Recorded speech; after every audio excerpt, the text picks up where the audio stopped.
নৰেন্দ্ৰ মোদী ডাঙৰীয়াই যোৱা কেইটামান দিনত ভাৰতৰ বিদেশী মুদ্ৰা সংৰক্ষণৰ কাৰণে আৰু অপব্যয় নকৰিবৰ বাবে ৰাজ্য চৰকাৰ আৰু দেশৰ জনগণক পৰামৰ্শ দিছিল। প্ৰধানমন্ত্ৰী ডাঙৰীয়াৰ পৰামৰ্শক সৰুগত কৰি আজি ৰাজ্য চৰকাৰে কেইবাটাও সিদ্ধান্ত গ্ৰহণ কৰিছে, যিকেইটা সিদ্ধান্ত মই আপোনালোকক ক'ব খুজিছোঁ।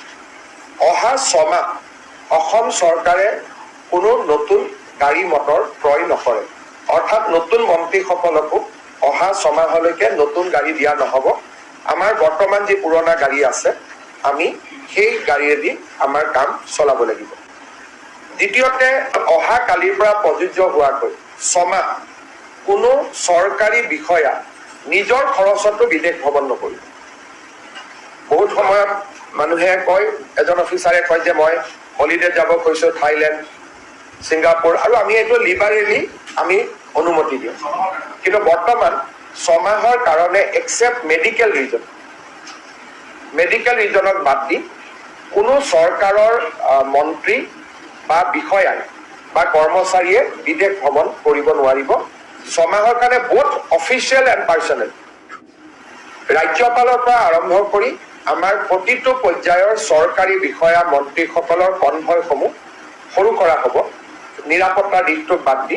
তাৰ এই গোটেই কনভয়খিনি আমি সংখ্যা হ্ৰাস কৰিবৰ কাৰণে আজি আমি সিদ্ধান্ত লৈছোঁ। মন্ত্ৰী হওক, অফিচাৰ হওক বা মুখ্যমন্ত্ৰী হওক, ৰাজ্যপাল হওক, সকলোৰে কনভয়বিলাক ডাউন চাইজ কৰা হ'ব, at least for next 6 month.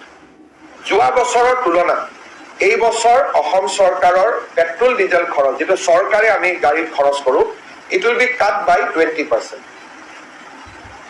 By reducing toll, আৰু 2-4খন গাড়ী বেছিকৈ খৰচ নকৰি আমি চৰকাৰে যিমান টকাৰ তেল কিনে যোৱা বছৰৰ তুলনাত এই বছৰ আমি 20% ডিজেল আৰু পেট্ৰলত আমি কম খৰচ কৰিম।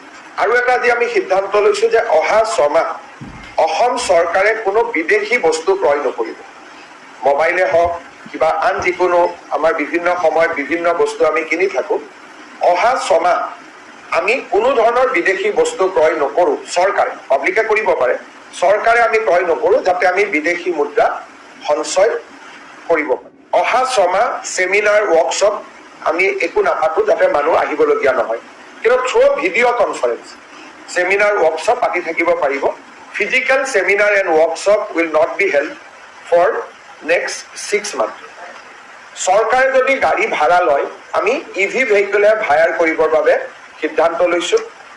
আৰু যিমান অসমত অল্ড ভেহিকল আছে, 20 বছৰ 15 বছৰ পুৰণা, যিমান পাৰি আমি স্ক্ৰেপিং কৰিবৰ কাৰণে আমি সিদ্ধান্ত লৈছোঁ।